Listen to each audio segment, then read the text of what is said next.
বাংলার বুকে মমতা বন্দ্যোপাধ্যায় সরকার থাকলে এই যে রেপের মতো ঘটনা, শ্লীলতাহানির মতো ঘটনা বারবার ঘটবে। আরজি করে কাণ্ডে সেই অভয়াকে আমরা হারিয়েছি, বারবার এরকম কান্দনী কাণ্ড থেকে শুরু করে পার্ক স্ট্রিট কাণ্ড, প্রচুর প্রচুর কাণ্ড হয়ে যাচ্ছে, একের পর এক কাণ্ড, একের পর এক ঘটনা। সেটার মধ্যে যুক্ত হয়েছে আবার পিতপুর। তো পিতপুর সুপার স্পেশালিটি হসপিটালে যদি স্বাস্থ্যকর্মীর ওপরে এরকম আঘাত আসে, এরকম যদি হয়, তাহলে আপনি কি করবেন, আমি কি করব?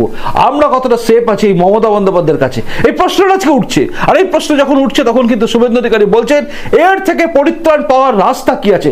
কারণ আপনাকে শুধুমাত্র কজ দেখালাম যে এটা হচ্ছে, এটা হচ্ছে, এটা হচ্ছে, এর বিকল্প আমরা কি করতে পারি এটাও আমাদের জানার দরকার আছে।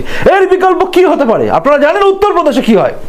আর সেই প্রসঙ্গে বলতে গিয়ে আজকে শুভেন্দু অধিকারী কি বলেছেন, কসবা ল কলেজে ছাত্রী ধর্ষিতা হলে আপনি মুখ খোলেন না। পিতপুরের ঘটনায় স্বাস্থ্যমন্ত্রী, পুলিশ মন্ত্রী, মহিলা মুখ্যমন্ত্রী, আপনার মুখে শব্দ নেই।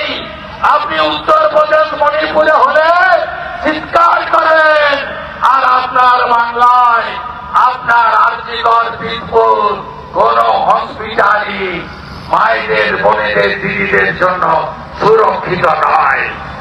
তাই একটাই আওয়াজ উঠুক, বাংলায় মমতাকে প্রাক্তন করতে হবে, একে তাড়াতে হবে।